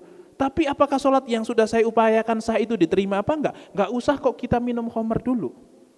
Sholat yang barusan sholat isya itu diterima apa enggak? Ya kita pokoknya berharap saja. Dan enggak usah terlalu dipikir sekali lagi. Gini loh, tadi saya sampaikan. Enggak usah terlalu panik sholat kita itu diterima apa enggak. Tapi kita sudah sholat saja. Ya Allah, saya enggak tahu sholat ini akan diterima apa enggak. Tapi Engkau kasih saya sholat saja, itu sudah anugerah buat saya. Udah itu aja dulu, syukuri aja dulu. Wong kita sholat saja belum tentu. Lah kita kok sholat? Ya Allah, punya terima kasih ya Allah. Nah gitu, mindsetnya, cara berpikirnya seperti itu. Jadi enggak usah terlalu terbebani kalau sudah terjadi. Tetapi kalau baru mau melakukan, ingat loh, 40 sholatmu ke depan taruhannya loh ini. Kalau mau melakukan. Tapi tadi dengan kata-kata dosa yang tidak kita sadari. Insya Allah kalau tidak sadar itu tidak dosa kok. Dosa itu kalau kita tahu sengaja gitu ya, makan kue, ternyata setelah habis ada rumnya, rum yang haram. Oke, lah udah masuk, ya sudah selesai urusan. Kenapa? Pas kita makan kita tidak tahu. Ya kan? Tapi kalau sudah tahu kok tetap diterjang, itu masalahnya. Nah, yang nggak enak itu kan baru setengah lagi dikasih tahu misalnya gitu kan. Mana enak lagi kan gitu. Ya tetap ya secara hukum selama kita tidak tahu, selama di luar kendali kita, maka bukan tanggung jawab kita. Kita cuman dimintai pertanggungjawaban atas sesuatu yang bisa kita kendalikan. Nah kalau kita makanan ya kue tar, masa kue tar haram sih? Enggak kan? Pada dasarnya. Tapi setelah dicek-cek ternyata ada B sekian, B apa yang kita juga nggak tahu itu ya. Ternyata pas di googling ya, ternyata oh ini itu mengandung babi segala macam. Lah, kok baru tahu sekarang? Kenapa enggak nanti aja? Atau kenapa enggak dari dulu, ya terserah lah. Penyesalannya itu penyesalan kenapa enggak dari dulu atau kenapa kok enggak nanti gitu ya. Nah, maka itu bukan dosa. Kenapa? Karena ya di dalam yang bisa kita kontrol, kita taunya itu halal. Ternyata tidak. Itu kan di luar kendali kita. Oke, itu untuk yang pertama. Jadi untuk masalah kemudian ada ancaman, gunakan ancaman itu ketika sebelum melakukan perbuatan haram supaya kita jadi takut melakukannya. Tetapi kalau sudah terlanjur, sudah hilangkan hal itu. Lupakan tentang tidak diterimanya itu, karena sholat mau tidak mau tetap harus dikerjakan sudah. Dan syukuri dan ya Allah, justru tobatnya itu dengan sholat itu udah. Masalah diterima apa tidak, ya rayu saja, ya Allah. Ya masa sholat saya tobat beneran ya Allah. Nah, gini itu aja. Insya Allah diterima insya Allah. Ya, jadi kalau untuk sesuatu yang sudah terjadi, kita itu banyak berharap supaya Allah mengampuni dosa kita. Tetapi kalau untuk sesuatu yang akan datang, nah ancaman-ancaman itu jadi berfungsi. Jangan kemudian dibalik, untuk sesuatu yang telah lalu kita hadisnya yang dipakai ancamannya terus, sehingga kita merasa insecure, merasa putus asa dari rahmat Allah. Sedangkan untuk dosa yang akan datang, nanti Allah juga ampuni. Itu jangan kembali. Jadi untuk masa yang telah lalu pakai roja, untuk masa yang akan datang pakai khauf. Bisa dipahami sampai di sini? Roja itu mengharap, khauf itu rasa takut. Kan ini dua hal yang nampaknya bertentangan, tetapi kita kembalikan kepada satu zat, yaitu Allah. Kita berharap kepada Allah, tapi kita juga takut kepada Allah. Maka kita minta perlindungan dari siksaan Allah ya kepada Allah. Kita takut kepada Allah tapi minta tolongnya juga sama Allah gitu. Nah, maka untuk yang telah lalu berharap diampuni, yang akan datang pakai pendekatan ini mengerikan, ini mengerikan, ini mengerikan. Jangan terbalik. Oke. Yang mungkin yang menyampaikan tidak salah, tetapi kadang yang menerima itu kemudian yang salah memposisikan. Kemudian yang berikutnya, bagaimana sholat supaya khusyuk? Ini pertanyaan menjadi masalah siapapun, termasuk yang ditanya. Supaya tetap khusyuk. Nah, ini satu hal yang dawamul hal muhal. Nggak mungkin orang kok bisa khusyuk terus, nggak pernah tidak khusyuk. Wong Nabi saja pernah lupa di dalam sholatnya. Nabi saja ketika sholat mau baca Yasin, wal Qur'anil Hakim innaka laminal mursalin. Di belakang ada anak kecil nangis. Itu langsung Allahu Akbar. Tadinya mau panjang. Gara-gara ada anak kecil nangis. Pasti ibunya enggak nyaman ini. Kalau lagi sholat kok anaknya nangis. Pasti enggak nyaman kan? Enggak nyaman terganggu sama anaknya, enggak nyaman merasa bersalah sama jamaah yang lain. Jadi Allahu Akbar. Itu khusyuk atau tidak? Itu sudah khusyuk. Dan begini, saya kasih tahu, khusyuk itu berlapis-lapis memang mungkin. Jadi masalah khusyuk jangan terlalu tinggi standarnya lah. Pokoknya khusyuk itu yang sampai kalau Sayyidina Ali dicabut panahnya nggak kerasa. Wah, itu bukan kelas kita itu lah. Nggak usah lah yang kemudian mau menginikan khusyuk itu seperti itu gitu ya. Kayaknya bukan kelas kita itu. Bukan nggak kerasa tetapi tetap lebih nikmat sama Allah, mungkin begitu ya. Nah, begini. Gimana tuh ayatnya? Salat itu wa innaha lakabiratun illa 'alal khashiin. Salat itu berat kecuali bagi orang-orang yang khusyuk. Maka minimal orang sudah disebut khusyuk itu adalah ketika dia sudah tidak berani tidak sholat. Sholat itu berat kecuali bagi orang-orang yang khusyuk. Maka selama kita masih sholat 5 waktu berarti dia termasuk orang yang khusyuk. Khusyuk itu artinya apa? Tunduk kepada Allah.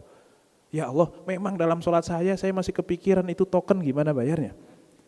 Tetapi saya tetap meskipun masalah saya banyak, saya tetap tidak berani meninggalkan sholat. Itu orang yang tunduk dan itu batasan minimal khusyuk itu. Berarti kalau kita masih sholat berarti masih khusyuk. Sudahlah, nggak usah terlalu dipikir. Wong kita sudah sholat saja sudah menjadi kenikmatan yang luar. Ya Allah, ini kenikmatan yang tidak Engkau berikan kepada setiap hambamu. Saya dikasih, terima kasih. Sudah. Gitu caranya. Ini mungkin mohon maaf kalau saya ulang-ulang terus, tetapi memang harus seperti itu. Melihat sholat itu caranya seperti itu.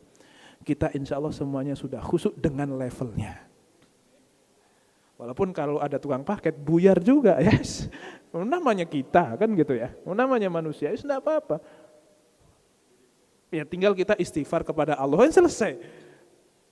Ya ada satu instrumen namanya istighfar. Itu dipakai untuk itu gitu. Ya, jadi dari kekurangan-kekurangan yang kita tidak bisa sempurnakan, ada yang namanya qobliyah ba'diyah. Tugasnya qobliyah ba'diyah adalah menyempurnakan ketidakkhusyuan di dalam sholat wajib kita itu. Jadi nggak usah terlalu terbebani. Kalau sholat nggak khusyuk mendingan nggak usah. Kata siapa?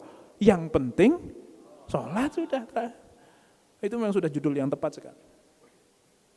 Jadi tenang saja, kalau nggak khusyuk, nggak apa-apa. Nanti masih ada ba'diyah, saya sholat ba'diyah untuk menyempurnakan ketidaksempurnaan sholat saya yang fardu ini. Nah masalahnya ba'diyahnya pun tidak khusyuk. Nggak apa-apa, sudah syukur kamu ba'diyah lagi. Gitu. Ya, dikatakan ini terakhir ya, cerita Zainal Abidin. Ali Zainal Abidin itu diceritakan begini, beliau itu sholat sampai 1000 rakaat. Teman-teman punya wacana nggak untuk sholat 1000 rakaat, sholat sunnah? Ya enggak usah lah. Tetapi beliau pun tidak mewacanakan hal itu, tidak merencanakan sholat mau sampai 1000 rakaat. Tapi kok bisa sampai 1000 rakaat gimana? Karena ketika dia sholat 2 rakaat, sholat sunnah, itu merasa ya Allah kok saya dikasih kenikmatan mau sholat sunnah ini. Ya Allah terima kasih ya Allah. Dia bersyukur kepada Allah, syukurnya ya sudah saya tak bersyukur dengan cara sholat 2 rakaat. Ketika sholat 2 rakaat yang kedua, ya Allah kok saya ditambah lagi. Terus gitu nggak kerasa, tahu-tahu 1000. Insya Allah 1000 kalau caranya begitu itu nggak kerasa. Tapi kalau 1000 kok di awal saya mau sholat 1000 rakaat, saya jamin nggak akan kuat. Ini persis kayak teman-teman kalau lagi Ramadan target sehari sejuz. Itu baru 2 lembar udah dikebet-kebet, ini berapa lagi sih 2 sejuz. Kenapa? Karena kita terbebani oleh target. Coba kalau baca Quran itu kok nyantai. Maksudnya baca Quran itu, baca Quran, dek. Kok tahu-tahu udah banyak. Tapi kalau dari awal pokoknya harus sejuz setiap hari. Itu biasanya jadi beban. Tapi nggak apa-apa, targetkan. Karena kita itu adalah orang yang gampang terlena kalau nggak ada target. Wong pakai target aja meleset, apalagi tidak target. Maka karena kita tahu diri kita sendiri, maka kita paksakan diri sendiri untuk kemudian mencari yang terbaik untuk diri kita. Jadi lagi mau sholat syukur, lagi nggak mau sholat paksa. Kenapa? Karena hawa nafsu kita tidak selalu menginginkan yang terbaik untuk kita. Kita paksa dengan iman kita. Makanya ketika di komunitas yang itu saya jadi gampang tidak sholat, paksa diri untuk tidak di komunitas itu dulu setiap mau sholat. Setiap menjelang waktu sholat, oke, saya melipir dari komunitas itu supaya sholat. Kenapa? Karena kalau saya di situ, saya tidak kuat iman saya melawan arus. Ya sudah, sadar diri. Makanya dikatakan man arofa nafsahu faqad arofa robbahu. Yang tahu dirinya siapa, dia sudah tahu siapa Tuhannya. Begitu ya, insyaallah ya, tentang masalah sholat khusyuk ini. Jadi sudahlah, sholat khusyuk ini tolong standarnya diturunkan lagi. Jangan terlalu yang khusyuk harus seperti itu. Nah, sholat harus khusyuk atau tidak? Tidak, sudah. Sholat yang penting, sholat dulu. Baik. Syukuri sholat yang ada, itu kenikmatan dari Allah. Khusyuk tidak khusyuk, belakangan urusan. Syukuri yang ada, semoga Allah tambahkan kenikmatan itu. Baik, Allahu a'lam bishawab, saya kira cukup. Semoga kita dimudahkan, dibantu, ditolong oleh Allah untuk selalu dalam ketaatan kepada Allah, dibantu, diistiqomahkan, dipanjangkan usianya dalam kesehatan, keafiatan, dan ketaatan kepada Allah sampai nanti diwafatkan dalam kondisi husnul khatimah. Amin amin ya rabbal alamin. Mungkin cukup, dan ini doa ya, sudah ya. Doa yang penting kemudian diaminkan saja. Kita akhiri kajian kita. Billahi taufiq wal hidayah. Assalamualaikum warahmatullahi wabarakatuh.